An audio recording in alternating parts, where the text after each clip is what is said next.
Cooker விசில மறந்து உணவு வீணாகி போச்சா? இனி அந்த கவலையே வேண்டாம். வழங்குகிறோம் உலகின் முதல் விசில் கவுண்டர் குக்கர், புதிய அல்ட்ரா குரோனோ. அல்ட்ரா என்றால் ஆரோக்கியம்.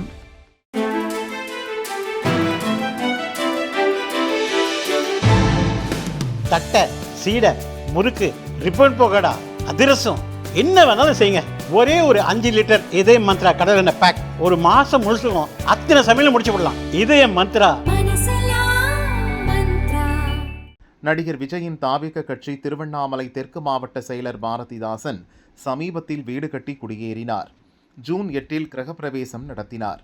அமைச்சர் வேலுவுக்கும் அழைப்பிதழ் கொடுத்திருந்தார். விழாவுக்கு வந்த அமைச்சருக்கு 20 ரூபாய் நோட்டு மாலை அணிவித்து வரவேற்றார் பாரதிதாசன். இது தொடர்பான காட்சிகள் சமூக வலைதளங்களில் வெளியானது. நடிகர் விஜய் திமுகவையும் தமிழக அரசையும் மிக கடுமையாக எதிர்த்து அரசியல் செய்கிறார். இப்படி இருக்கும்போது அவர் கட்சியைச் சேர்ந்த மாவட்ட செயலர் திமுக அமைச்சரை வீட்டுக்கு வரவழைத்து நோட்டு மாலை அணிவித்தது சர்ச்சையானது. இது குறித்து தாவேக மூத்த நிர்வாகிகள் சிலர் அக்கட்சி தலைவர் விஜய்க்கு கடிதம் அனுப்பினர்.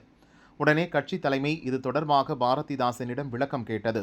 இதையடுத்து தாவேக மாவட்ட செயலர் பாரதிதாசன் கட்சி தலைமைக்கு மன்னிப்பு கேட்டு கடிதம் அனுப்பியுள்ளார்.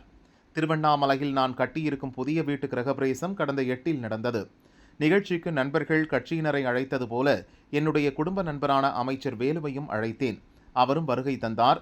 அமைச்சர் என்பதால் அவருக்கு மரியாதை செய்யும் வகையில் 20 ரூபாய் நோட்டு மாலையும் மலர் மாலையும் அணிவித்தேன். தவறுதலாக நடந்த விஷயம் அது. அச்செயலுக்காக வருந்துகிறேன். அதற்காக தலைவரிடம் மன்னிப்பு கேட்கிறேன். வரும் காலங்களில் இதுபோன்ற நிகழ்ச்சிகளுக்கு மாற்றுக் கட்சியினரை அழைக்க மாட்டேன் என மன்னிப்பு கடிதத்தில் பாரதிதாசன் கூறியுள்ளார்.